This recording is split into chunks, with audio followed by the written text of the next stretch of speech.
Okay, time to go. Good evening, everyone, and welcome to our May 19th Township meeting. Before we begin, can we have a roll call, please? Committeeman DeBattista. Here. Committeeman Martinez. Here. Committeeman Alvo. Here. Deputy Mayor Roberts. Here. Mayor Rappin. Okay, please stand for the Pledge of Allegiance and a moment of silence.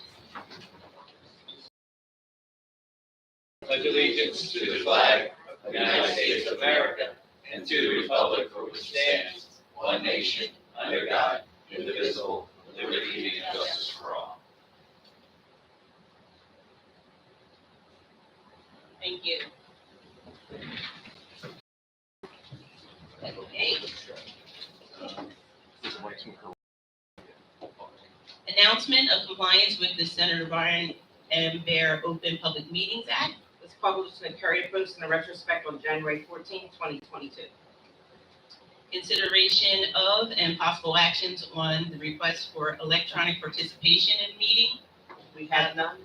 We have none. Okay, this meeting is being streamed live on YouTube. Approval of minutes. Regular meeting of April 28, 2022. Motion to accept. So, second. Any nays? Okay. Bid openings. We had several this month. At 10:30 a.m. on April 20th, we had the mobile stage. At 10:30 a.m. on April 26th, we had the 2021 road improvement program. At 11 a.m. on April 26th, we had the country club catering, which we received no bids. At 10:30 a.m. on April 27th, we had the cleaning of the police and court building. At 11 a.m. on April 27th, we had the cleaning police substation on Westfield Avenue. At 10 a.m. on May 12th, we had the steel pole barn building, which we received no bids. And at 10:30 a.m. on May 12th, we had the concrete pad. Okay, motion to accept bid. Make a motion. It's to I'm sorry, bids. acknowledge the bid. I'm sorry. Make a motion. All in favor? We need a second, I'm sorry. No, I'm sorry. Second. All in favor? Aye. Any nays? Aye. Okay. Ordinance on second reading, public may comment. 2022-14, the Township of Pennsauken, County of Camden, State of New Jersey, amending Chapter 133, Construction Codes Uniform of the Township Committee. Motion to open to public comment. So moved. Second. All in favor? Aye. Any nays? Okay, seeing none, motion to close public comment. So moved. Second. All in favor? Aye. Any nays? Okay, roll call, please. Committeeman DeBattista. Yes. Committeeman Martinez. Yes. Committeeman Oliver. Yes. Deputy Mayor Roberts. Yes. Yes.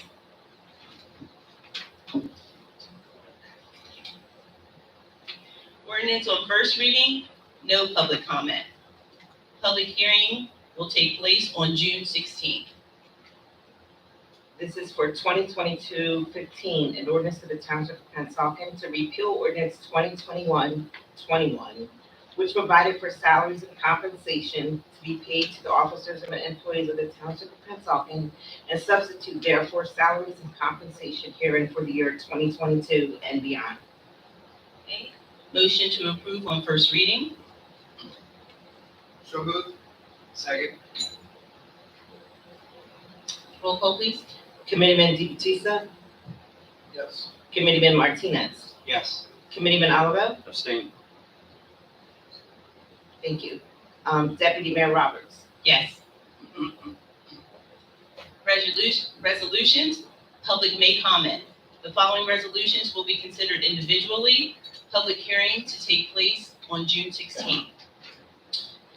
This is 2022-219 resolution to read the budget by title only for the 2022 Solid Waste District budget of Pennsauken Township.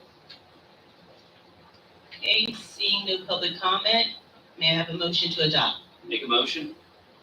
Second. Okay, roll call, please. Committeeman DeBattista. Yes. Committeeman Martinez? Yes. Alvo? Yes. Deputy Mayor Roberts? Yes. Okay. Resolutions, public may comment. The following resolutions will be considered individually. 2022-220. Resolution of the Township Committee of the Township of Pennsauken, County of Camden, State of New Jersey, authorizing issuance and sale of up to $31,880,000 of general obligation bonds, Series 2022 of the Township of Pennsauken, County of Camden, New Jersey, making certain covenants to maintain and the exception of the interest on said bonds from the federal income taxation, and authorizing such further actions and making such determinations as may be necessary for appropriate to effectuate the issuance and sale of the bonds. Okay, seeing no public comment, may I have a motion? So moved. Second. Roll call, please. Committeeman DeBattista, Yes. Committeeman Martinez, Yes. Committeeman Oliver, Yes. Deputy Mayor Roberts. Yes. 2022-221, a resolution requesting permission for the dedication by rider for recreation trust fund required by NJAC 5:30-15. Okay, seeing no public comment, may I have a motion to adopt? Make a motion. Second. Committeeman DeBattista, Yes. Committeeman Martinez, Yes. Committeeman Oliver, Yes. Deputy Mayor Roberts. Yes. 2022-222, resolution accepting and awarding bid for the 2021 improvement program resurfacing of various streets, bid packet number 2104 to Arawak Paving Company. Okay, seeing no public comment, can I have a motion to adopt? So moved. Second. Roll call, please. Committeeman DeBattista, Yes. Committeeman Martinez, Yes. Committeeman Oliver, Yes. Deputy Mayor Roberts. Yes. 2022-223, resolution award of payroll services contract finance department to Prime Point LLC. I'm sorry, Prime Point LLC. Seeing no public comment, may I have a motion to adopt? Make a motion. Second. Committeeman DeBattista, Yes. Committeeman Martinez, Yes. Committeeman Oliver, Yes. Deputy Mayor Roberts. Yes.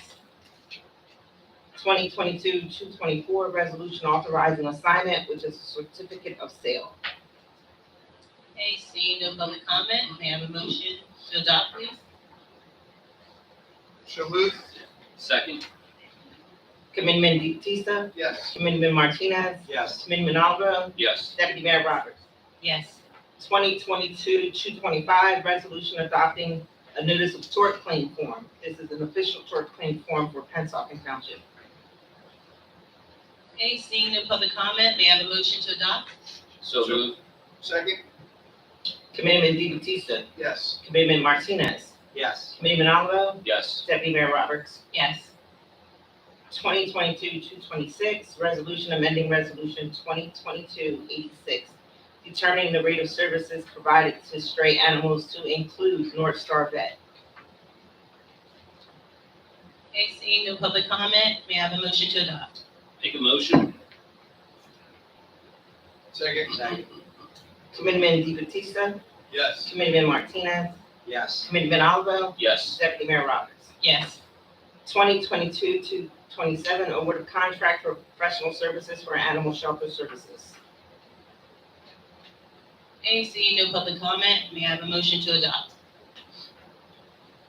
So moved. Second. Committeeman DeBattista, Yes. Committeeman Martinez, Yes. Committeeman Oliver, Yes. Deputy Mayor Roberts. Yes. 2022-228, resolution awarding bid 2211, the purchase of 25-yard hook lift mount leaf debris collector to H.A. DeHart and Son for Public Works. Okay, seeing no public comment, may I have a motion to adopt? Make a motion. Second. Committeeman DeBattista, Yes.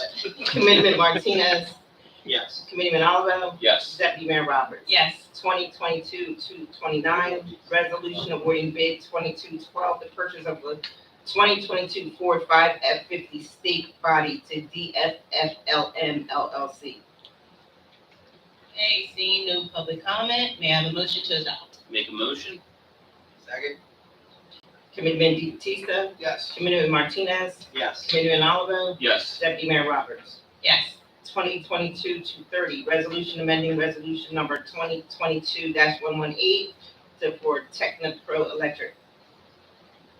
Okay, seeing no public comment, may I have a motion to adopt? So moved? Second? Committeeman Deep Yes. Committeeman Martinez, Yes. Committeeman Oliver, Yes. Deputy Mayor Roberts. Yes. A resolutions, public may comment. The following resolutions will be considered by consent agenda. 2022-231, resolution rescinding resolution number 2022-165, authorizing a window contract for Clubhouse Outdoor Furniture by the Yard Incorporated. 2022-232, resolution rejecting all bids for the mobile stage and optional accessories. 2022-233, resolution authorizing refund for payment on a tax veteran exempt property at 8345 Wessex Court. Excuse me. 2022-234, resolution authorizing a refund for overpayment on a tax veteran's exempt property at 6529 Walnut Avenue. 2022-235, resolution authorizing a refund for overpayment on a tax veteran's exempt property at 7161 Highland Avenue. 2022-236, accepting the resignation of a crossing guard with the last name of Cooper. And lastly, 2022-237, resolution for unpaid municipal charges for example, but not limited to grass cutting, cleanup and board up, establish a final billing, impose municipal assessments, enforce through tax sale, and impose municipal liens. We have addresses on Hollingshed, North Crescent Boulevard, and Victoria. Okay, seeing no public comment, may I have a motion to adopt? So moved? Second? Committeeman Deep Yes. Committeeman Martinez, Yes. Committeeman Oliver, Yes. Deputy Mayor Roberts. Yes. Okay, economic development, Drum roll, please. one and only Larry Cardwell. Good evening. You'll notice on your agenda that we have two candidates. In consultation with the solicitor, she decided that we needed to make sure that the committee got the opportunity to review for any alterations or even to authorize a letter of support for some of the groups that are looking to move into town. And we have Envision Group with Hirsch Patel. They had a review of a proposal that they'd like to present to the committee with some alterations is what they're suggesting, and we'll hear that. Good afternoon, everyone. Good afternoon. Quickly pass this along to you guys. Yes. Name and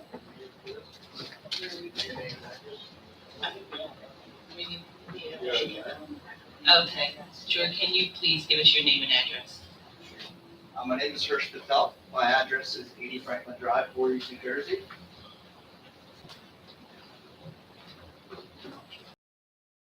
If there's others speaking in our group, should we give you our name? Yes, Yeah, as you please. go up, we're gonna have everyone present from there, so however you wanna do that, introduce yourself and address, yeah. Yep. Briefly.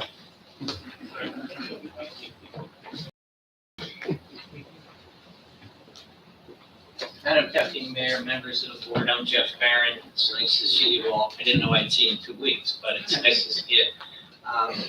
I am representing Envision on some land use and zoning issues, as you know from, oh, 11 still that way, I apologize, I didn't say hello to you.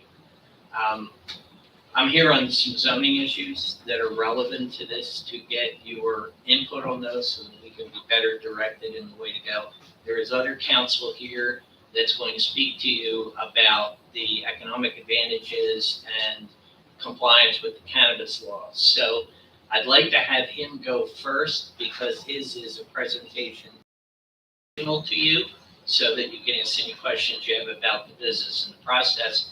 And then if it's all right, I'll come in and talk to you about the zoning issues that have popped up for us in regard to this.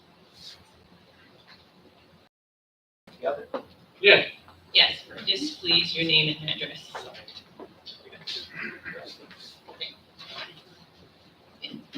My name is. So don't do that.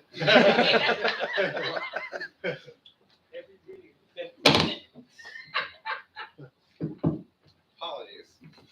My name is Mickey Weiss. I'm a partner at Cleary, Jacoby, Alfieri, and Jacobs. I've been practicing cannabis law exclusively now for the past couple of years. I have 7 medical clients in the state today. I'm involved in 50 different retail projects. This group that you have here in front of you is probably one of the best groups that I am working with. Everybody here in this group is from New Jersey, which is really important here. What you see is you have a lot of operators coming in from out of experience from out of state, but this group here has experience in this state. We have people who used to operate out of state who are now residents in this state. Jim Barr, who's our COO, has a decade of experience in cannabis. He's got an MBA, worked his way up from low-level jobs. Hirsch and Raj are Jersey residents. We are associated with another 2019 cultivation winner who's an affiliate of this group. So not only do we have operational experience in retail, but we also have the capacity to supply the store, which is going to be very difficult when this business and all recreational businesses get off the ground. What you'll wind up seeing is recreational dispensaries approved around the same time as the cultivators and the manufacturers. And the problem is that these dispensaries are not going to have any product to sell unless they have some sort of supply agreement or affiliate agreement with an existing operator already. This group has that, so they're going to be able to be successful and bring revenue in to your city immediately. What is that revenue? It's 2% for retail. Over and above the 2%, you're going to see significant jobs and job development and a workforce development plan that's able to be brought to your town. The size and scale and scope of this particular project can wind up bringing you 50 plus employees, if not more, all well-paying jobs. And the hiring plan is going to be focused locally, and I'll let these guys speak more to that. It's not just about the finances. These guys have an idea, if you're interested in bringing mental health and wellness services to the town, essentially putting up a standalone foundation that's going to be a separate C3 on the property that can provide mental health and wellness services to underserved and underprivileged communities. And how that would work is they would take a percentage of revenue, put it into the C3, partner with service providers that you already have in town, and just centrally locate those services on the property. Separate building, separate entities, but still essentially providing much needed services to the town. If you have any questions of me, I can provide further information, but I'll turn it over to Hirsch. So I just wanted to questions. I just want to further elaborate on our community outreach in each township that we potentially open a site with. All right, just bring the microphone a little closer to you. You can move it closer to you. It stays on there. So I wanted to elaborate a little bit further on community outreach.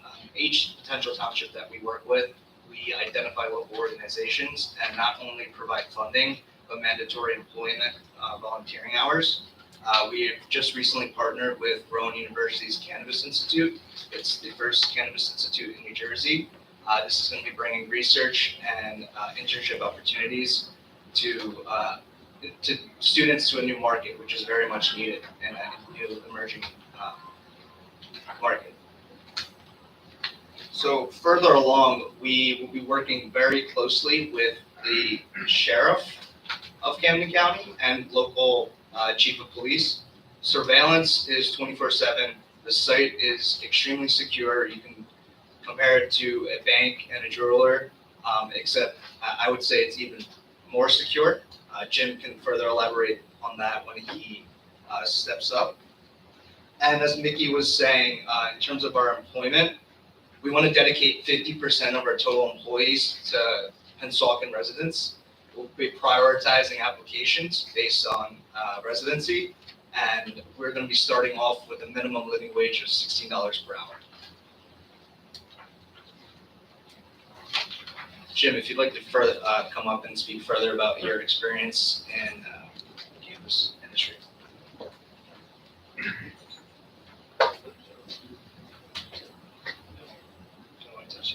You can cut You- out. you're okay. You're You're good. Rod, we're good, right, Rod? Take We're- us out, we're great. walk the room here. We can't hear anymore anyway.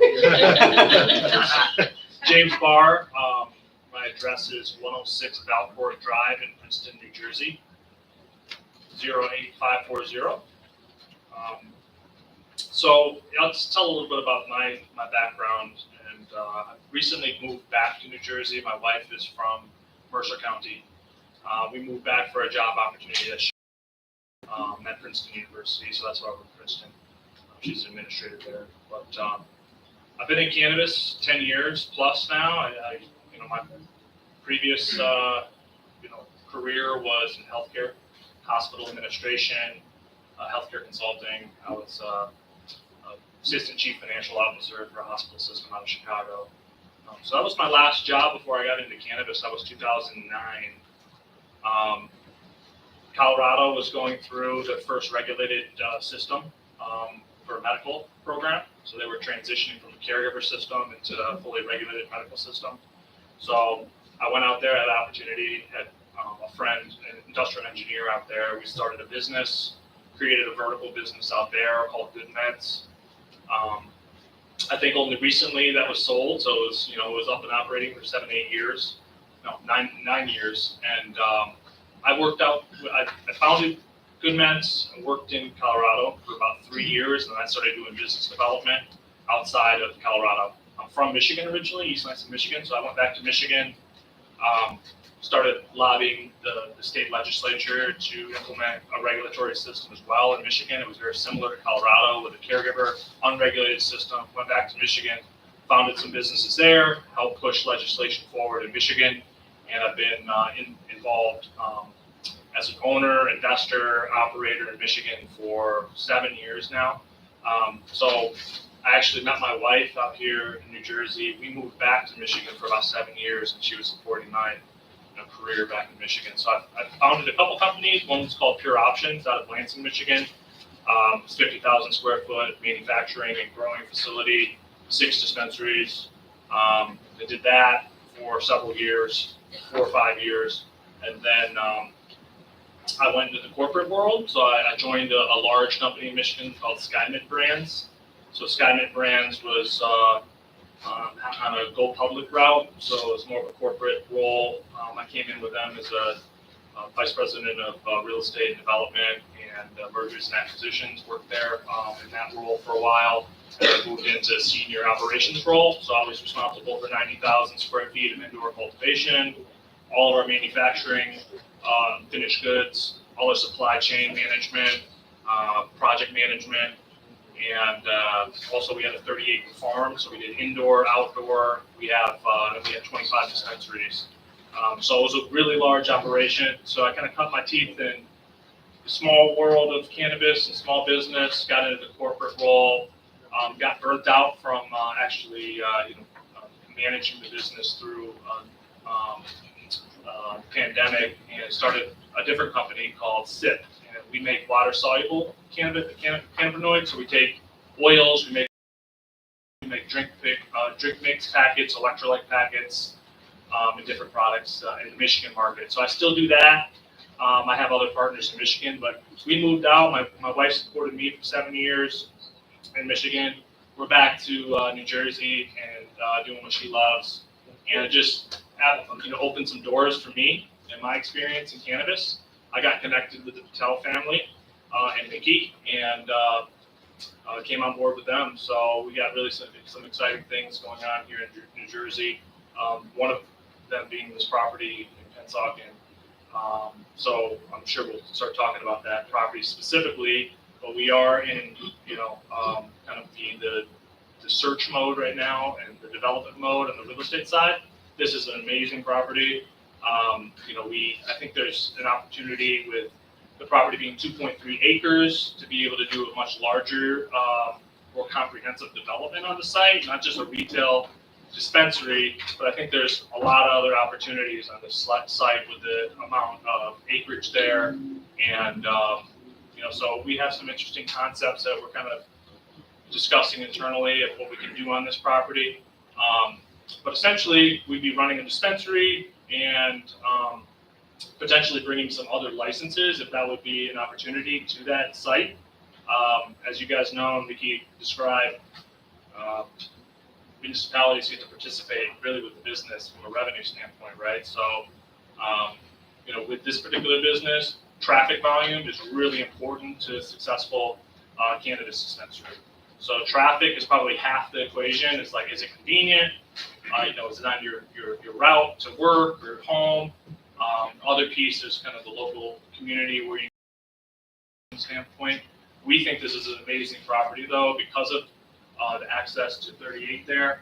We understand that there's some, and we'll talk about this a little bit further, there's some traffic related issues that we'd have to deal with this particular property that I think we have some solutions for. But we're here and wanted to kind of open up some dialogue with you. If you guys have any questions for me about the operation, I have a few questions. staffing, yep. So Mr. Barr, so this is your first endeavor with Mr. Patel. So Mr. Patel has no experience in selling marijuana. He doesn't. Okay, so you're showed him the ropes, you've opened up some locations, you've been successful. Yep. You guys have keyed in on this area because there's a heavy traffic flow. It's, you come off of the bridge, you go to the bridge. All right, so you've done some stuff in Michigan, you've been down the shore, you've never been in Pennsauken, you've never been around what we have going on in our area. To me, Right. it seems like it's a super heavily traveled road. I know in a lot of these locations, if you're buying this entire piece as an issue, I actually think it's a pretty good lot in that regard. If we had a design for people to pull in and not be on 38 or 70, whatever you want to call this section of road here, Kane Ave, I think is what technically is called. Yeah, and I traveled today and I came off of 70, right? So, if you try to access this property right where the building is. So this area is insane to drive on because people are hopping onto this section of road and sliding into the lane that people will be coming in and out of at your location because they want to get onto the bridge. They want to, there's an off turn there. It's a little bit of a wild ride right there. Yeah, it seemed like that, when I was observing it. Yeah, my concerns always go back to this. I love revenue for my town. I do not personally support marijuana. I mean, I'm not against the town the best it could be. I know there are some pitfalls with these places. It's clamorous for us to come in here and say what we're going to give back to the community, but we're guardians of this community, the safety and well-being of our residents before revenue. But we need revenue, and we understand something illegal in our state.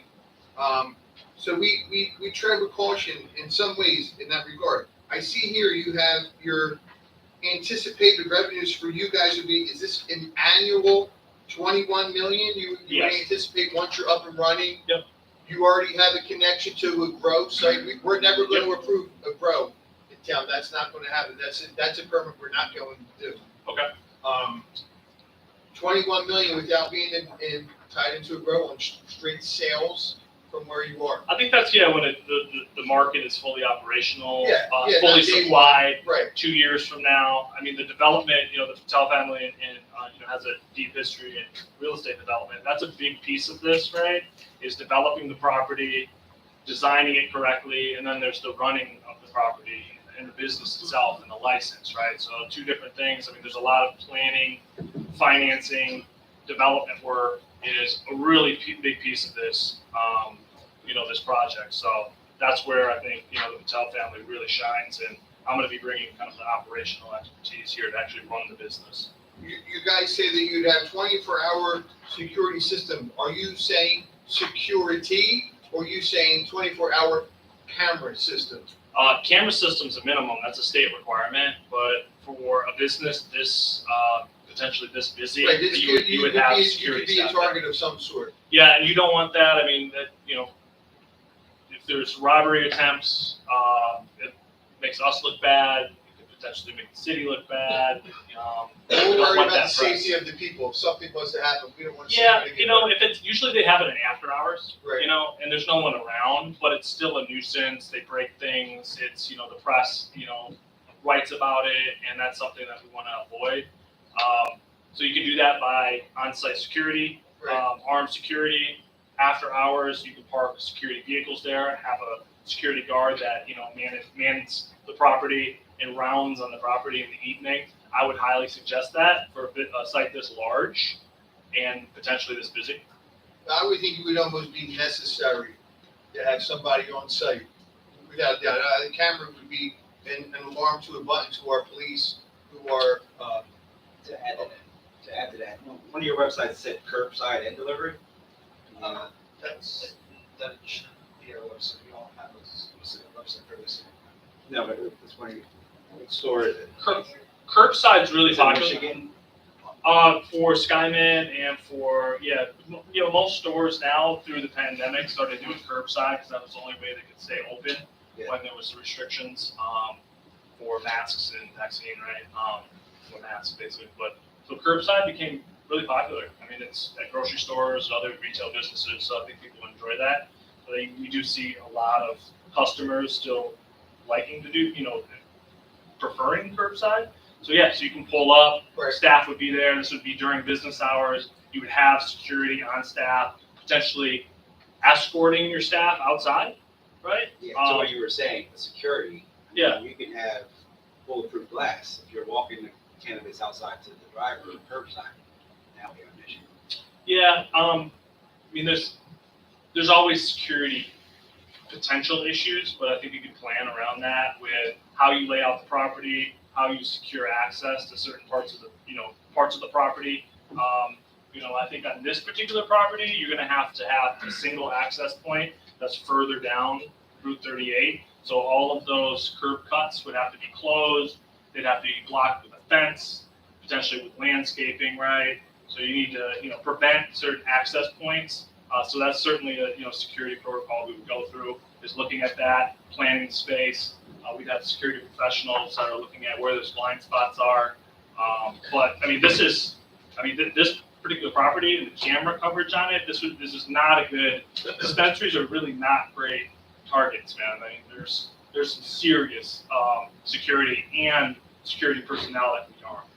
What did you say the hours of operation are going to be? So they're gonna follow along with the ordinance. So 10 a.m. to 10 p.m. Sundays, I believe it's 10 a.m. to 6 p.m. In this township. We will be following the ordinance on that, and I'd like to add on to the curbside. It's actually the municipal governing body's decision to allow that along with drive-through. So we're not anticipating on curbside by any means. We understand. It needs to become more normalized first before we take these advanced measures. We want to make the people feel comfortable, and with the security, the way the building is, we have already identified a single entry point where it's essentially a security checkpoint. The inside is a shell that you cannot get in unless you go through that security checkpoint with panic alarms, security, But safe blocks. you're there 24/7 is what you're saying? We will have You would have security there. security there 24/7. You'd have your staff there through the business hours, and then there's typically, you know, 30 minutes to close. You keep your security staff there. They'd be escorting your, you know, employees to their cars. But you would, you know, light the area, right? It would be properly lit. There would be camera coverage everywhere on the property. So I think there's a lot of solutions that are in place to make sure it's a safe site. Have you purchased this site? It's not yet. No, yet. purchase pending. Does this meet the requirements of our No. ordinance? You'd be No. looking for That's fine. variances. That's why I'm here. Yeah, because I'm looking at it, I mean, to be honest with you, it's a pretty cool location in regards for traffic flow for you guys, but I don't know what it does as far as what our requirements were for. Councilman DeBattista, I'm going to address it, and let me just simply say, we would meet, we're in the C2 zone. If we were in the C1 zone, the only requirement that we wouldn't meet is 1,000 feet from Route 130.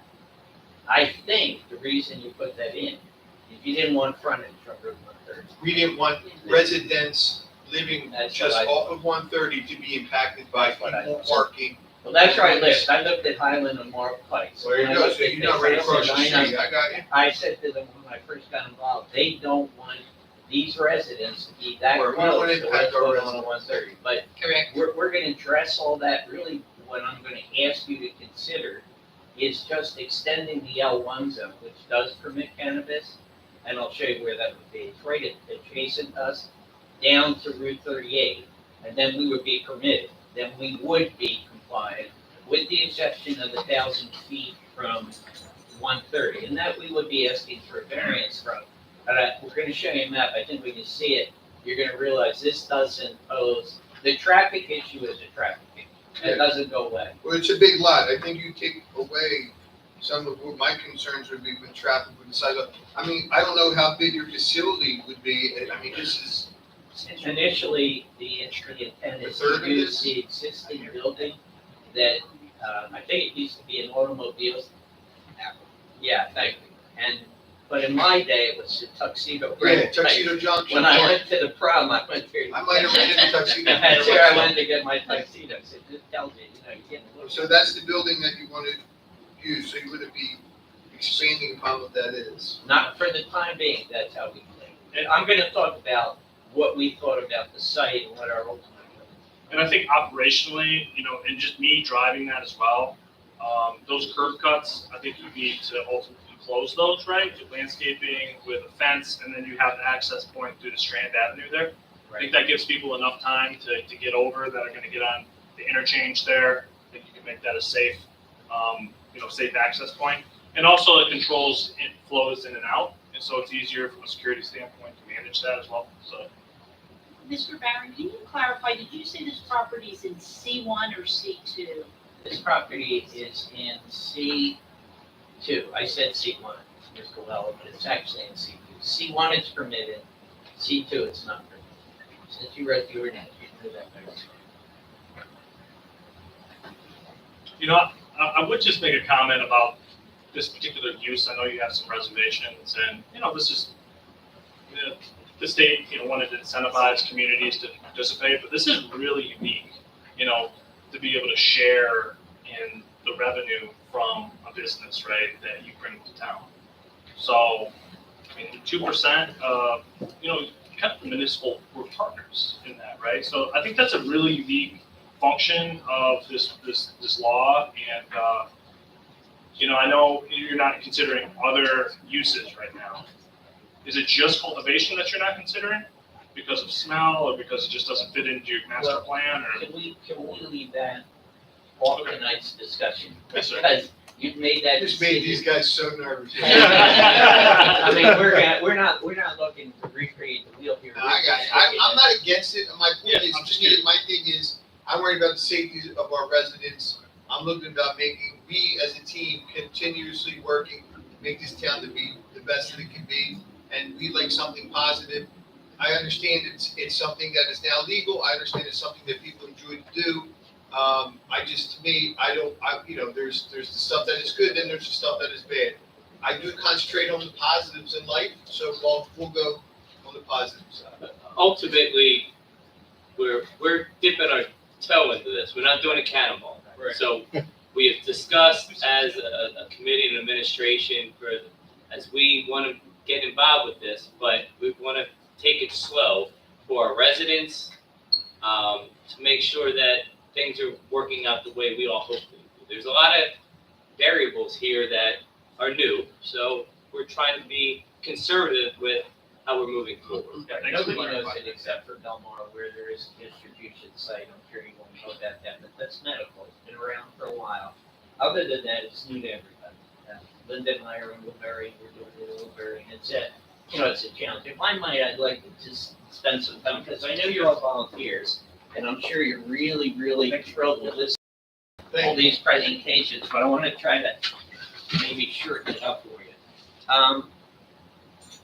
Hirsch, do you have the plan that shows in orange where this is? If you don't, I have. This page? No. It's, your ordinance map of where the map out there? May I give this up to you? Oh, okay, thanks, Larry. If you look at the area that's circled in red, you'll see that's our site.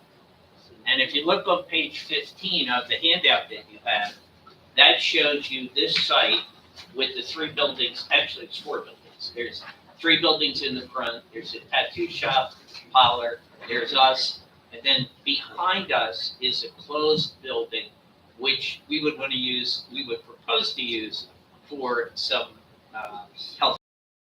healthcare. I don't mean healthcare like hospital, I mean for mental facilities that we might be able to provide for the township. Wouldn't be us running it, it'd be an independent purveyor, but that's our thought.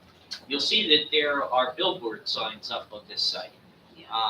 Most towns aren't these days that thrilled with outdoor advertising. And as I said, growing up here, I don't think you are, but I might be wrong. So we don't need the outdoor advertising. We're not proposing to be advertising, anything on our site. Not somebody else, not us. So those would go. There would be no access. I think we all know it, at least I know it, as the Browning Road connector. Not even sure why, because Browning Road's not right there, but anyway. The Browning Road connector lays out onto 38, as you all know, right before this site. And what the committee member Di Battista said is absolutely right. A lot of traffic moves into that right-hand lane because they want to get over to the slot that will take you up into the overpass and get you to the bridge. So we're proposing to close off the entrances that are close to that Browning Road connector. And the entrances would be further into the site, and so would the parking be. That's where we would park. So that people trying to come in and park won't be queuing out onto 38 or 70, whichever one it is, trying to get into the site. Now that's a site plan issue, and we'll certainly go through that with your planning board or zoning board, but we're very well aware of it. And you've already hit on the fact that there is a cross street, and you'll see it on the Strand. That's right, Strand. And that goes all the way over to what's called Crescent Boulevard, but we all know is 130. So there's a way to get to 130. You don't have to go through this site. You don't have to go through anybody else's property. You can come on this site and you can get out without having to get back on, if you don't want to, onto the highway. So, I think that's very positive about the site too. The C1 zone has all of the same requirements as the C2, almost. There are a few differences, but the one thing that's important is this. If you were to support this in the C2 zone, the only relief that we would need is number 1, we're in the C2, and number 2, it looks like we're within 1,000 feet of Route 130. We're doing this in the best scale we can, but behind us, if you go from the rear of our site, where your ordinance says, closest point, to Crescent, we're within that. So we would need to get a variance for that. But we're not proposing any direct access to 130. We're not proposing any frontage on 130. We're not proposing to purchase property or do anything else that would bring us to 130. And believe me, I very well understand the concern having grown up there, because there are a lot of people, a lot of folks that live in that area, and some businesses do, that this would be very close to if it was on Crescent, but we're not proposing that. So that would be a variance we would need to get. The other thing is we're not in the C1 zone, but if you look at the handout I gave you, right behind us is the LI, directly behind us. If council were to favorably consider it, we would simply ask you to extend that zoning border from where it is right now out to the highway. It would just encompass our property, the tattoo property, which again, I'm sorry,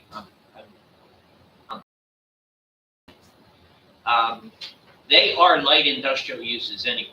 in my view. It may not be in your view, because tattoo is kind of a hard thing to, fit into a category, but in my view, they would fit into that. If that were done, we're LI. If we're LI, we're permitted. We don't have to change a thing.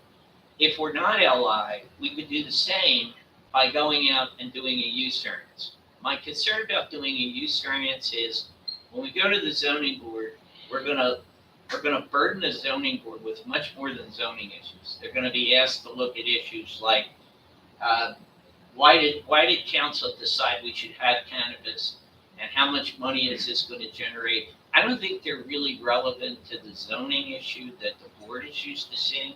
So I think that's a policy decision, respectfully, for the board to make. If the board thinks that this is a good site, well, let me not say a good site.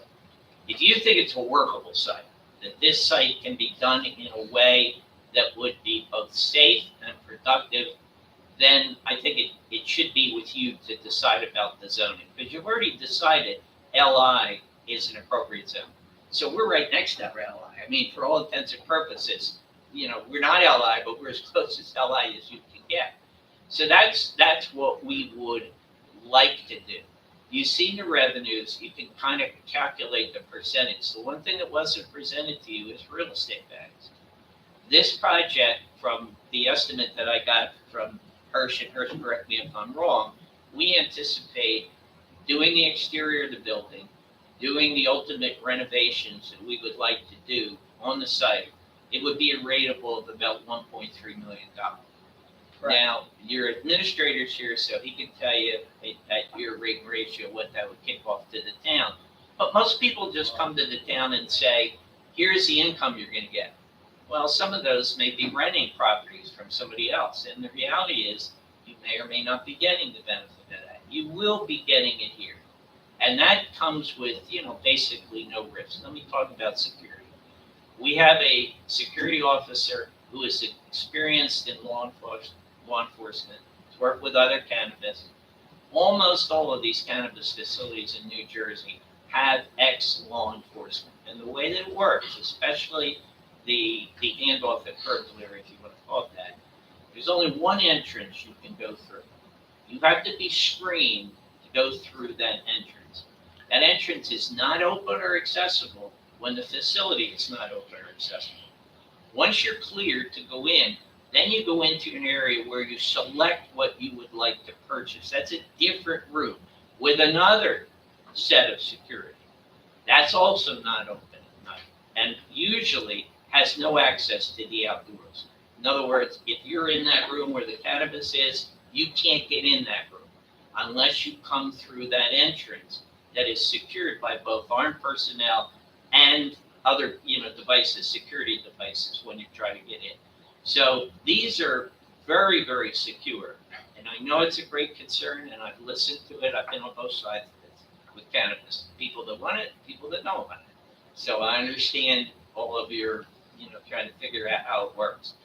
But this site is a commercial site. That's the first important thing. So a lot of these dispensaries are being pushed into areas where they're close to residential, where maybe they don't belong. This one is not that kind of an area. You all know what it is. You know the industrial uses that are out there. You all know about the, the park that's right across the street. So I think it's ideal. I think the devil's always in the details. It's how the site plan will be designed and approved by your board, what they want to see and how they want to see the site design. But maybe it's not the classic ideal site, but it seems like it's going to work very well for this use. And it meets all your requirements, as I said. Quick question, did you say that this property is accessible? There is a way to get there from Route 130? There is not. There's no way to get here from 130? Not directly. No, Deputy Mayor, there is none. You can leave it and go directly to 130. Let me make that clear again. You access the site off of 30 at the highway in front.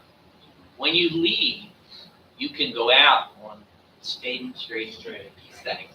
You can go out that way if you wanted, and you could get to 130. But there is no direct way to go to 130. So there is no direct way to access the residences that are on both sides of Route 130 as you start going down towards Cinnamon. So you could go down 130, make it right on the Strand Ave and then drive into your lot, but that still wouldn't impact, there's no residencies in that area. It would, No, sir. that stuff makes sense to me. My only concern is just, so, I mean, you would understand, we've had a lot of people approach us about help and direction, and I'm assuming you guys want a letter from us or Yes. some kind of a backing, right? Yes, we We've do given, need I that. believe, a few of these letters out to a few choice people. I don't think anybody's been awarded anything that we've even given a letter to as well. The permit's not out yet, right? Nobody's been awarded. Are they awarding this recreational yet? Have they begun to award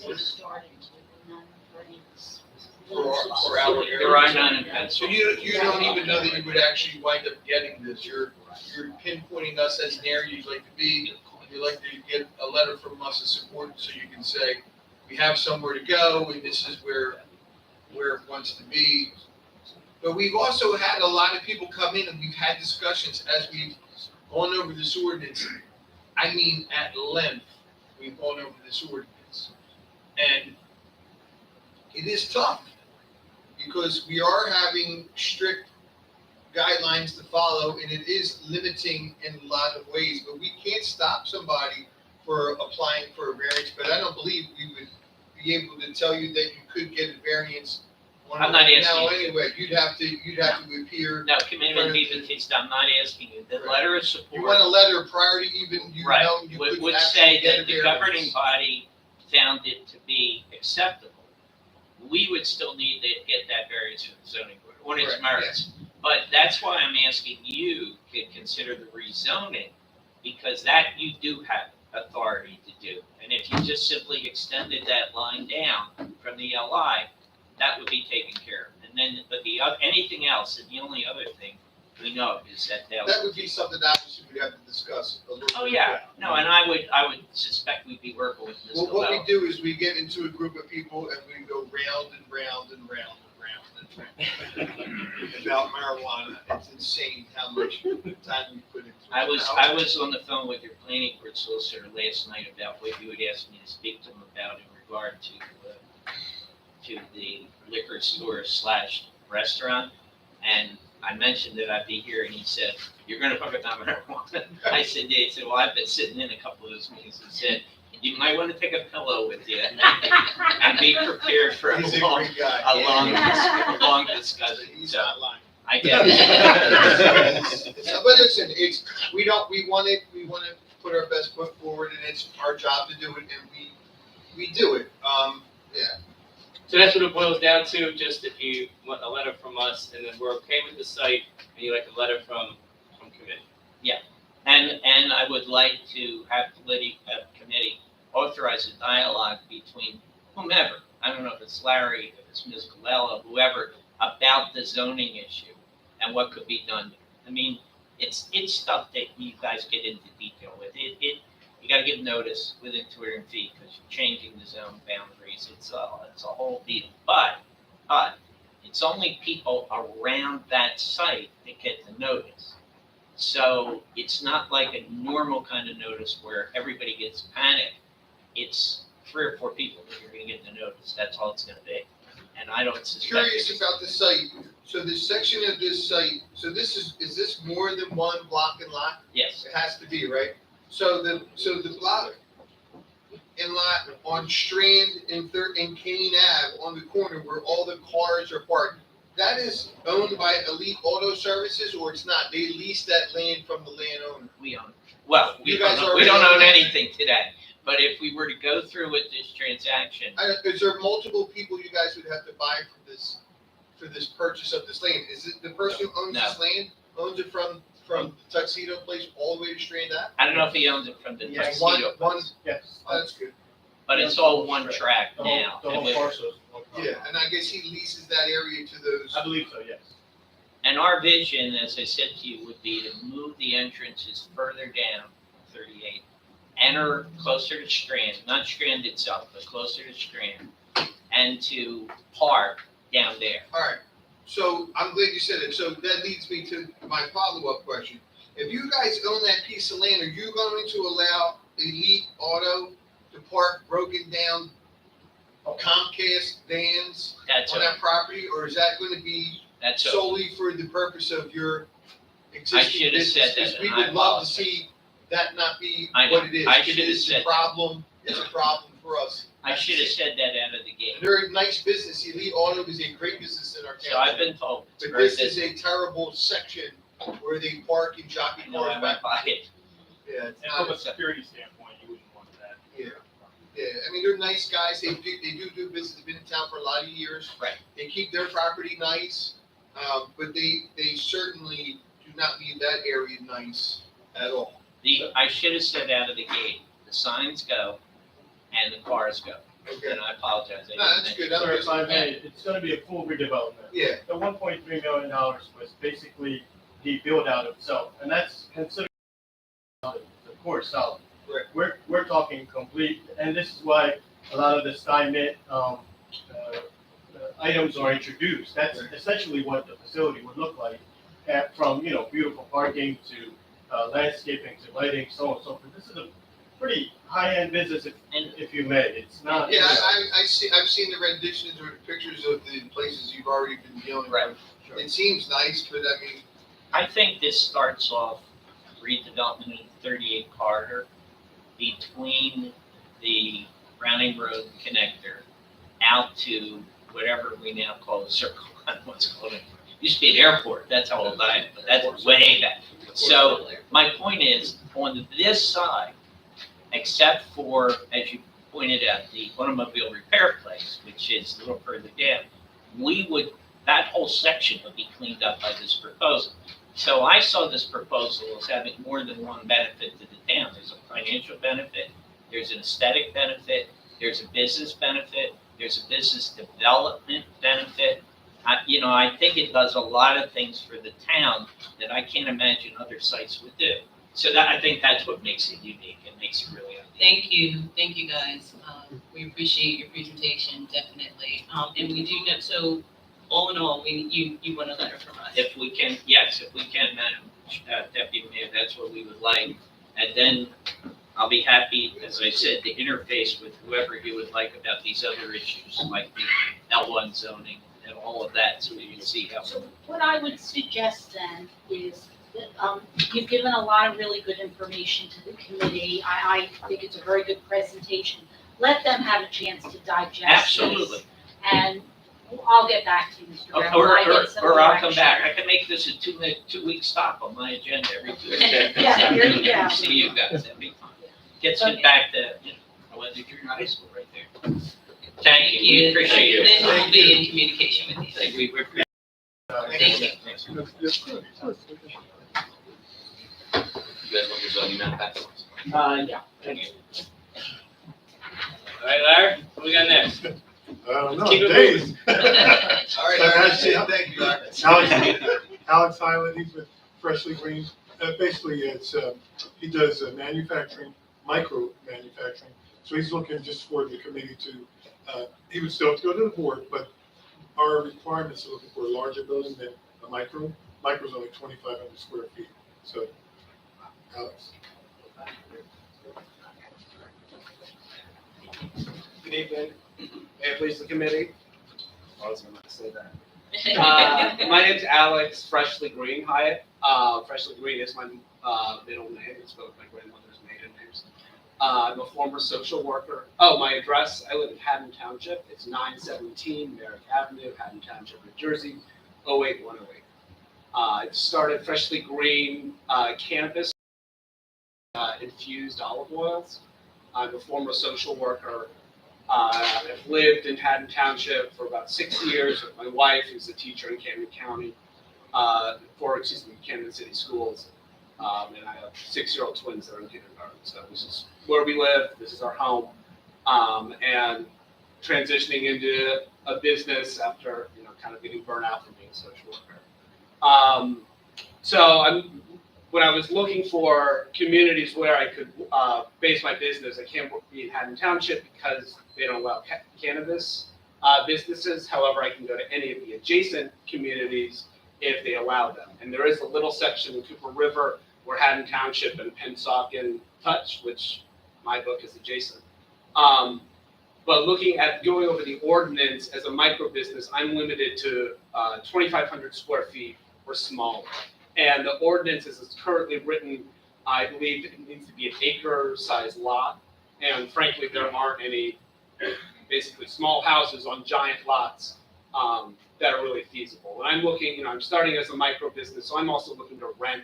I'm not looking to make a large purchase as I grow. I've invested a significant amount of my own money. I've hired consultants that I'm working with.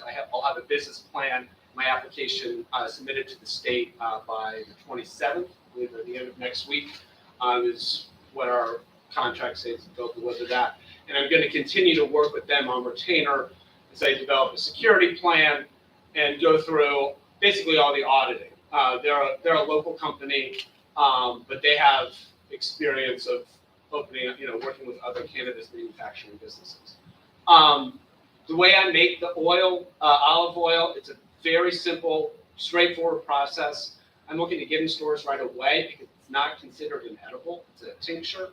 And it's basically heating it up at a low temperature and then infusing it in a sous vide. So there's very little odor, there's very little waste, it's completely safe.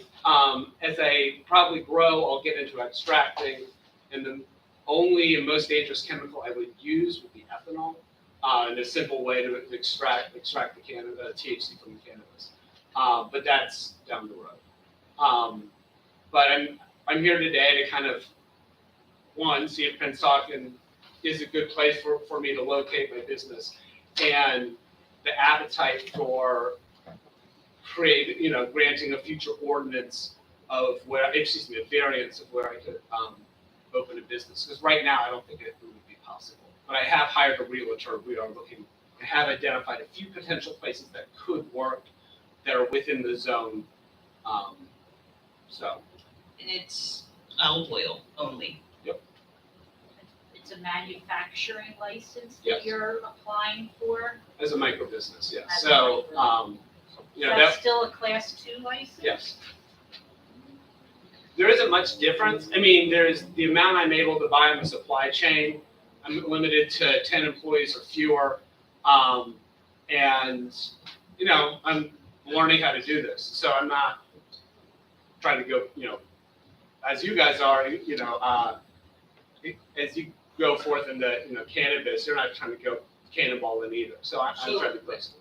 I'm just trying to understand what this stuff is. So you're making olive oil out of cannabis. The purpose of the olive oil is it has THC in it to get high. Yeah, I mean, sure. I mean, it's intoxicating. I mean, like Yeah, I mean, cannabis. I'm not saying that's a bad thing. I have a I'm just trying to sample if you actually- like. You said olive oil. I got excited we were like gonna do some cooking or something. Well, so that is the market I'm looking to go into. Right now, you can't do any edibles. There's no, they haven't released any of the regulations yet. But I am interested in going into, making other oils. So they don't consider this oil as an edible. Right now, it's an infusion. No, it's not. You could buy simple oil infusions right now in stores. I'm marketing as for culinary uses, but it's just olive oil and cannabis. What do you take a sip of it, a shot, a You teaspoon? take So I- yourself with it? I have it on toast. You put it in salad dressings. Or salad dressings, yeah. Or just as a finishing oil. You don't really want to cook with it because it's already activated. It's called the winterizing process, where you kind of, it's like toasting, almonds or something, where you kind of bring it up, but then you want to keep it below a certain temperature Right. because that burns the THC up. So, You haven't identified a particular property? I have a few that I've located, but they're all kind of warehouse spaces. I haven't contacted anyone. I've just hired a realtor, my next door neighbor, and we're looking at places. But I'm not going to sign a lease if it's, a no-go from the jump. How big's the equipment that you use to manufacture? Right now, I can't imagine anything bigger than this table. I mean, it's essentially a slow cooker. It's just like 2 canisters, and then I don't know if you've got them in water, but it's just like a water bath with, it's very low tech. I need outlets. So I don't need a kitchen build out. I would like, probably like one, but the type of facility I'm in will really determine where I go for, how I go forward. And you would be the only employee? I'll probably need some more employees, but I'll be limited to, as a micro business, I'll be limited to, no more than 10. Our, That's It's fall into the ordinance. for a class 5 license, which is permitted manufacturing, but he doesn't meet all the conditions of that license because that requires a larger size property that he's looking for. So as it stands now, he could come in for like a use variance. Could But it still he be under doesn't- the ordinance? It would still be under. Manufacturing license is allowed, a class 5 manufacturing, but he wouldn't meet all the conditions. Right. And he hasn't identified property, so that's another issue, we don't know. So you're looking for a letter of support, or what is your? A letter of support would be great, that I could work with the landlords if in case they have any skepticism. Yeah, they would need, the committee would need a property identified. Sure. For a letter of support. I understand that. We would need a definitive plan. You could have, Yeah. potential locations that you saw these guys. I never even knew about this style of what's going on, so my hats off to you being in front of it. Well, I thought I'd try something new, and I feel like I'm capable enough to do it, and now's the time to try it. You have a nice website. Oh, thank you. So yeah, Freshly Green is my name, so I've owned all the socials. Like I've owned the Gmail and all of the things. So it's something I've worked really hard on and spent a lot of time on to kind of get to this point. And as I said, I've invested close to $30,000 of my own money to get here. And I'm looking. Pennsauken is the first place that I thought of going to. I could go to Collingswood. I believe those are my only two options, but I think Pennsauken makes more sense. No, we're better anyway. So. Well, again, I'm from Pennsauken Township, so I am trying to throw some shade. So I came to Pennsauken first. I think that Collingswood first. And I'd be happy to come back once I have some spaces. It seems like if I come up with a property that would work, really the stipulation of the size on the lot, that's really onerous for me. But in terms of the being within the zones, being not being close, 1,000 feet from Route 130, and as long as I'm in the C1 and C2 zones. It's C1, L1, and I have HI, those three, but, again, you would just need, the size you would need to apply to the variance to the land use board. The one thing I'm unsure is if I can't find something that's under, I would then just not be a micro business. I would just do the same process, but I don't want to do that. Because at micro businesses, 35% of all the applications are being granted to micro businesses.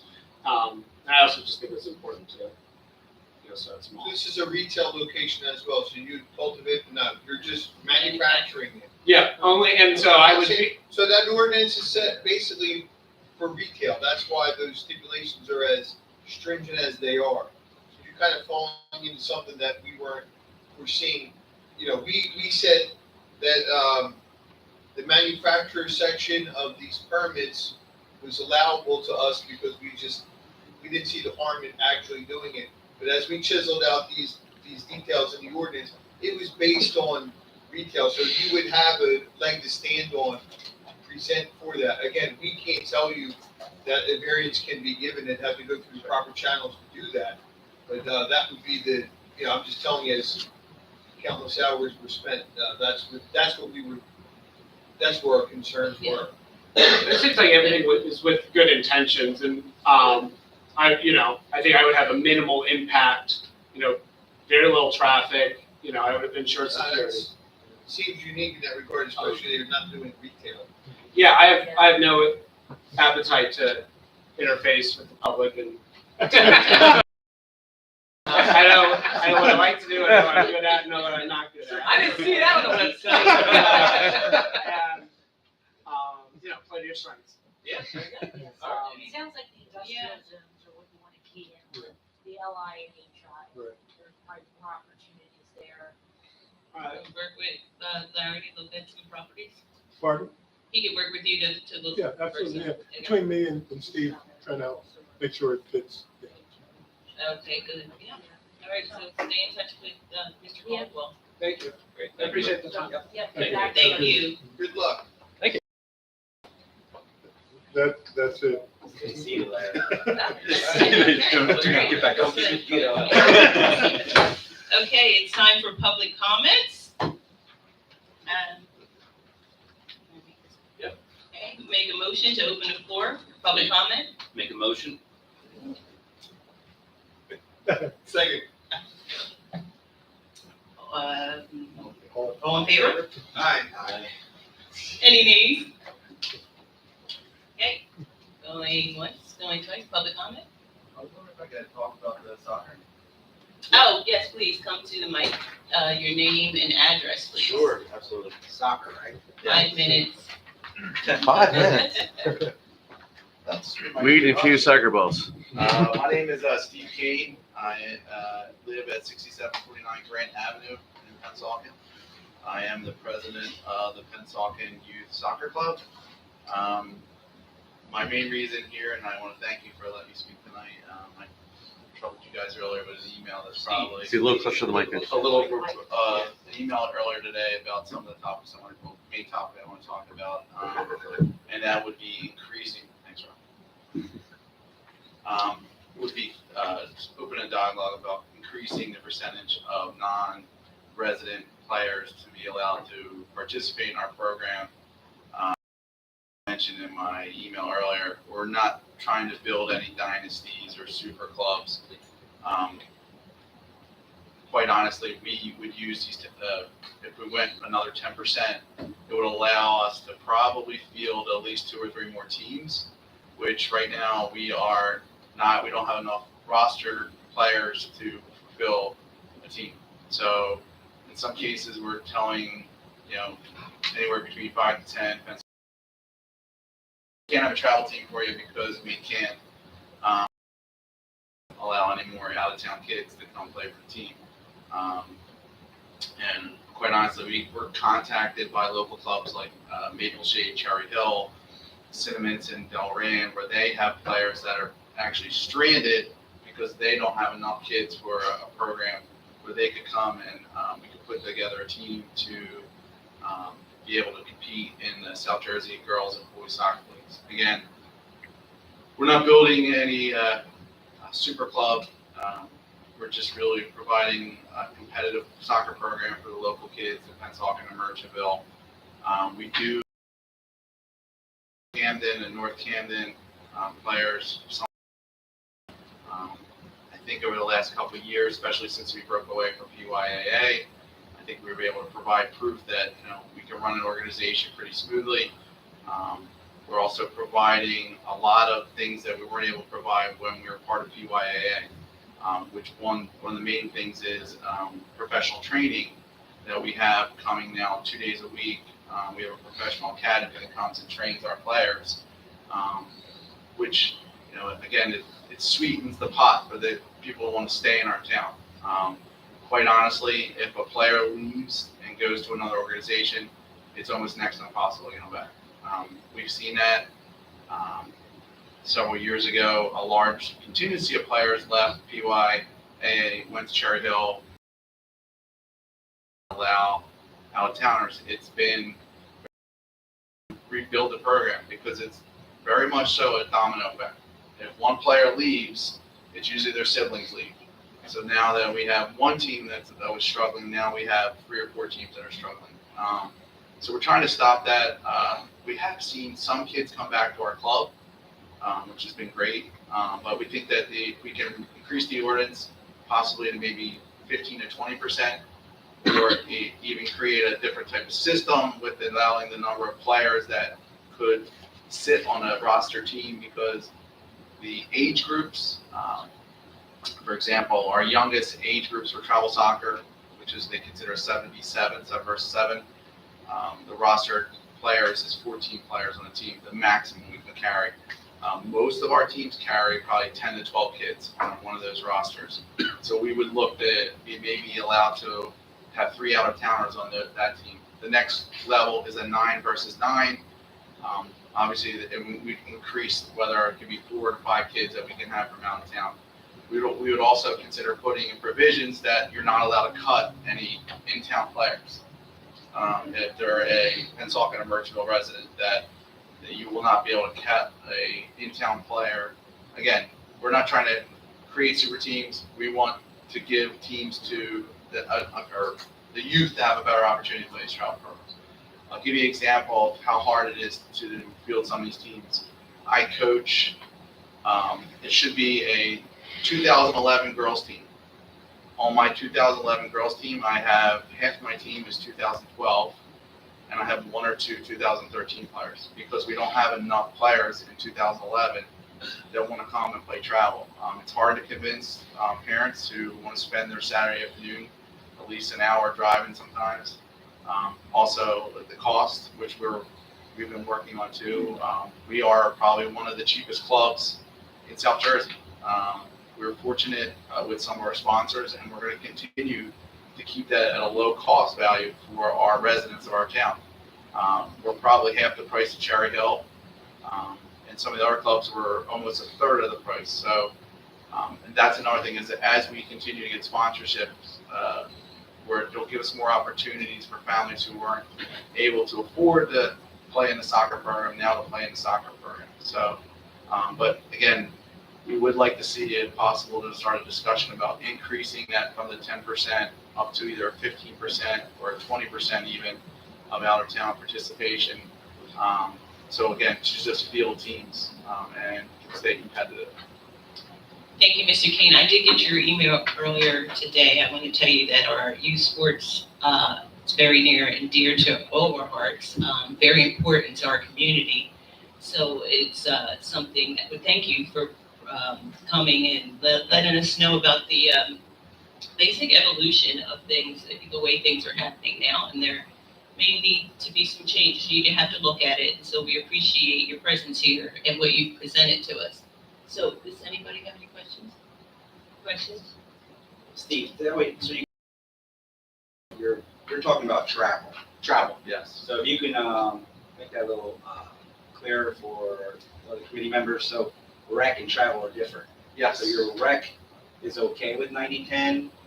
Yeah, our rec program is okay for 90-10. Our rec program, which we run on Friday nights, we call Friday Night Under the Lights. We probably have right now about 375, 380 kids in that program. That, again, is the 90-10 works for that. It's the travel program. And the travel program is, they almost run, they run together, but they're 2 separate type of operations, the travel program and the intramural program. It's really the travel program that we're concerned about. And for being a small club, we're a very competitive club. For being what's considered, we're probably one of the only closed clubs left. Cinnaminson is somewhat of a closed club, but for the most part in South Jersey, and I believe there's 96 different organizations in South Jersey that we compete with, and we're probably one of a handful of closed clubs anymore. So for us, we have direct competition with Cherry Hill Soccer Club, which is located right near Cherry Hill West. Again, we have Delran, Howriv, and then there's another club up in Burlington County. So we're competing with them, and we've seen scenarios where we lost players. I think every year we lose 1 or 2 players to these type of clubs because it's hard for us to sit there and where most clubs, again, I'll give an example, like 11v11 team. For most of those teams, you're going to have 15, 16, 17 kids on a roster. We're showing up to games with 12 kids. So one kid gets hurt, then all of a sudden we have no subs. And we've had scenarios, the president of Maple Shades Club has called me with several different teams, and I told him I can't take them because we'd be at 11 or 12%. So if we're at 11 or 12%, I don't want to hear it. So I don't want to hear the problems with it. And sometimes too, and I know this is a separate subject, I think that different organizations and sports run a little bit differently. Vince and I have conversations all the time about the sort of pitfalls and things we have to deal with. But sometimes to conflate all the clubs together and the way they run and different organizations, and it's tough. I mean, it's tough to get wrapped up with football or wrapped up with baseball when, for example, football, they may all be at home on one day. So we have 13 travel teams. We might have one team home that day. So we have 2 sets of keys. So it's a scenario where I could be in Egg Harbor Township or Cape May, my vice president might be in Columbus, but one of us has to run over to unlock a facility for the one team that has to play. And before we had some a little more grace with that kind of stuff, but those are the kind of things too, like sort of obstacles that we have, and it's hard to explain to coaches who we want to keep in our program about some of the rules that sometimes we think are a little draconian. So, and you're trying to build an atmosphere of competitive atmosphere, and again, trying to keep kids in town when there's a lot of shiny toys getting waved to them in Cherry Hill or in Delran, and I love this town. I moved here 18 years ago. Probably would never go back to Philadelphia ever again. I talked to Duke a lot about all the things I like about this town, and there's 4 people over there that love this town. We have parents and family members that give a lot to this organization. So. Well, we appreciate you. We appreciate your volunteering and all that you do for our youth. So this is something that we can talk about. Hey, Steve, first of all, thanks for volunteering. You're doing a great job. But of the 380 kids you have in the intramural, how many of those kids live out of town? Roughly. Probably in the Don't say more than 38. it's a 20%. Yeah, so I guess a possible solution is the intramural is 100% Pennsauken Merchantville. Yeah. And then you have all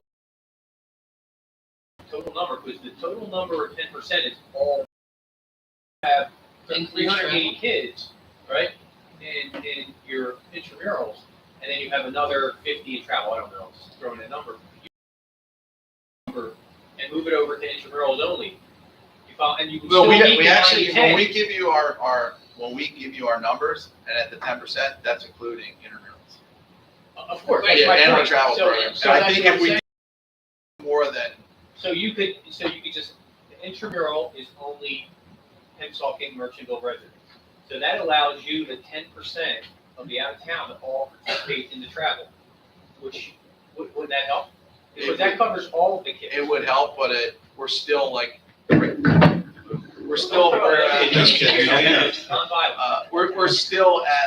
we're at tier. We're still at, and we have a couple teams now that we're losing players, either they're deciding to go to other clubs. So for us to backfill, we're probably going to be close to maybe 13 or 14%. So, and it's a number that we're constantly, and I honestly hate to turn away kids. And that's especially in our rec program and any of our programs, because we do see a lot of kids from North Camden, from Camden. And I mean, I have parents in tears that come to me and I have to tell them, no, you can't play for us. They don't have any opportunities. And, we're fully insured.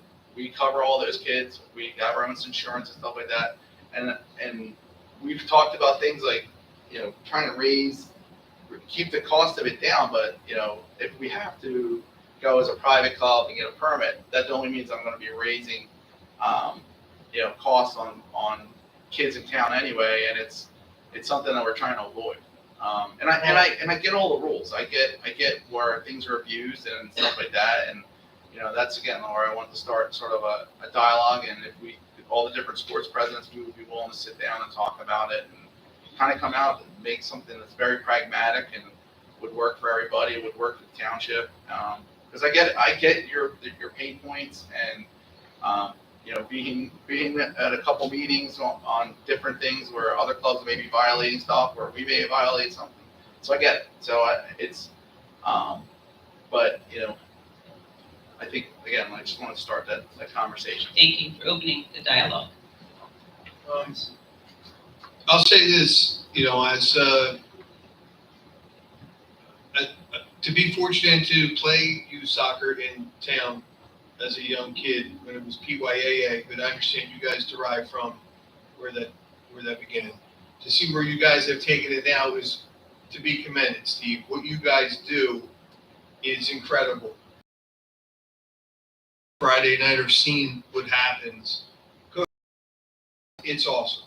And we thank you for that.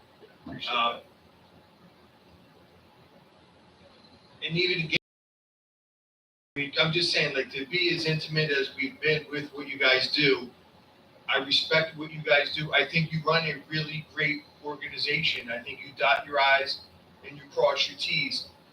And I'll say this is what I appreciate. We have other sports in town that are win championships, and they're incredible as well. You know, you guys aren't the only great thing that we have, but you are an incredible asset. I just want to say I appreciate the fact that you're coming to us, and I would say to any group in town, if they had a way to make a change to an ordinance, in essence, a rule that we have in place to protect, because honestly, the 90-10 really just comes down to this. We spend a lot of money to maintain these fields for kids to play on. We want to ensure that our kids have first dibs at playing on the fields. It's just as simple as that. I don't say that to you, that you don't want that to happen as well. So that's the genesis of the rule. You know, yeah, I mean, we can roll the hands of time back a million years and tell you that, you know, years ago there was issues with teams not having players and players from town getting cut from teams for out of town people. I'd be lying if I said that's the case. You know, there's stories from before I was on committee that I was told how that stuff kind of unfolded. As we stand now, us as a committee and an administration, and quite frankly as a town, we want to find a way to benefit our youth sports. We see it as an investment into our community is number one. To quote Committeeman Martinez, steel sharpens steel. If we get better players in to come into some of these teams, if not from our town, they increase their ability. But I'd like some of the things to put a cap on how many out-of-town kids can be on teams. Listen, if you guys formulate an idea that makes a lot of sense, we're going to listen to it, as we would with any of the youth sports in town. So I appreciate it. It's just a great open dialogue, and we can get it rolling. I would tell you, Vince would be the first guy to probably to run the stuff by, along with Duke and Juan. But I would say you would bode well for anybody that wanted some redirection of what we're doing with a proposal that makes sense and would always continue to have the town at its best interest. And I know you have that because I know you personally. Yeah, and I appreciate that, and on so many levels. I'm an underdog guy. I always root for the underdog. I joke all the time and say, like, my ideal job would be the backup goalie in the NHL. But you know, one of the things that, one of the hard and fast rules that we were putting in place, and when we were talking about this sort of dialogue that we were going to run by the committee, it was going to be a hard and fast rule that, you know, I don't want to take some kid from Pennsauken or from Merchantville and say, hey, you can't play anymore, but this kid from Cherry Hill just came over. We're not doing that. We're definitely not trying to do that. And you know, and I get wanting to make sure that the town constituents are using the field more than somebody else. I get that because I want to use the high school field. I'm not allowed to use any of those fields, and they let somebody use it. So no comment. Yeah, no comment there. Just put that on the record. I'm coming for them next. But no, in all honesty, like, we're not looking to say we want 30-40%. It's going to be a small contingency, and we've done a lot of research going in. I probably looked at the bylaws for, maybe 20 or 30 different soccer clubs in South Jersey to see what the clubs I knew that were closed clubs, like the rules. I kind of paraphrased one of the rules from Cinnamin's program earlier in my email. So I'll definitely work on getting some information together, and would love to sit down like Vince and any other committee members just discuss this. So Thank you. I appreciate your time. Thank you. Hey. Thanks, Steve.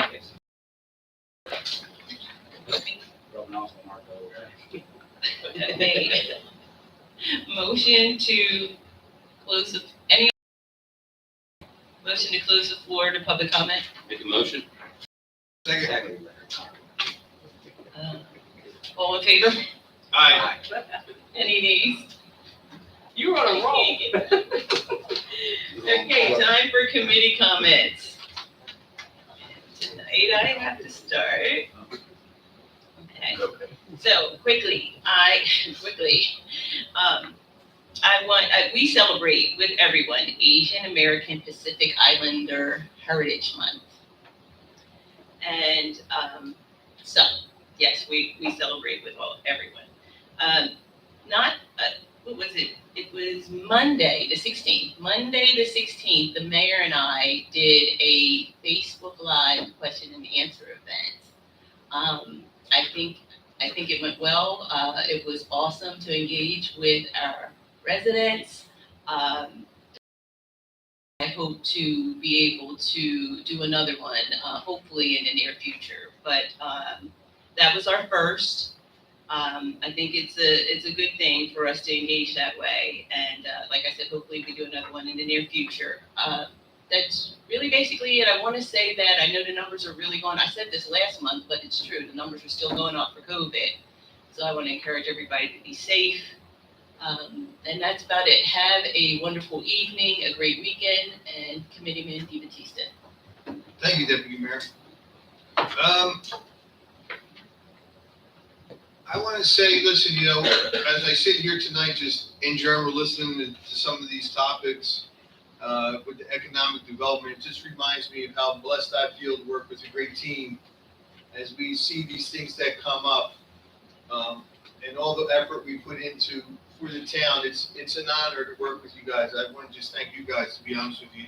A lot of cool stuff happening in the town right now with these kind of things. There's some great benefits right in front of us, and I feel the fruits of our labor are really starting to show itself, and I'm excited for our town to see some of this stuff. One of the things that's happening right now, I've talked ad nauseum, is the skateboard park. Maybe it's taken a piece of my soul. I'm not sure, to try to get this thing going, but it is going, and we do have some pictures on social media, and it's just another outside venue that we are dedicated to as a committee to our community and to surrounding communities, for that matter, to give people a place to be outside, express themselves in a safe environment, and really have a lot of fun. And I'm excited about that, along with the youth sports and stuff like this. During these pandemic times, the studies are showing that people are really struggling for being trapped inside for so long. Masks or no masks, whatever it may be, but they're finding that people outside activity is one of the best things you can do. So I'm proud to be part of this team right now with everybody, and I'm excited for our township for this coming. Not only that, some other stuff with Parks and Recs is be coming as well. So that's all I have to say. Please be safe, and thank you. Committeeman Martinez. Thank you. I'm gonna keep it short. I want to thank Stephen for speaking tonight.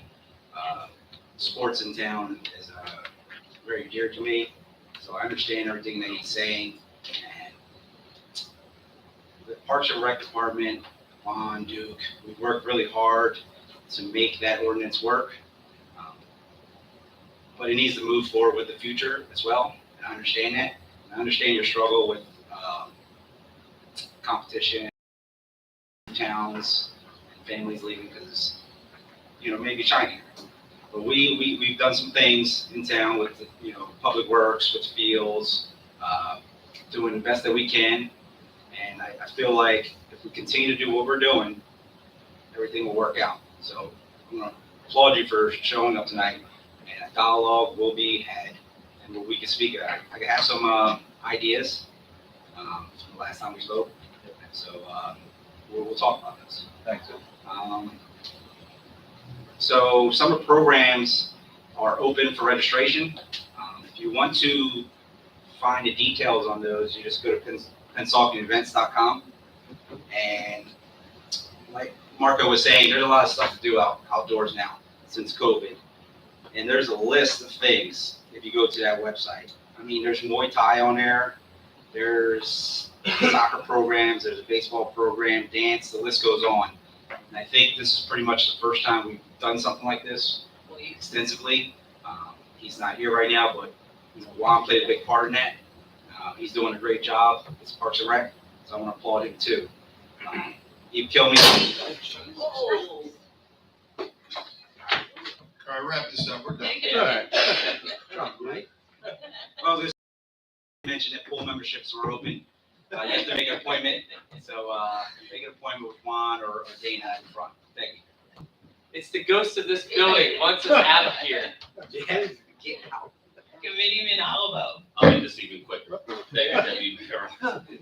Environmental Commission last Saturday had a shredding event. We had 398 cars.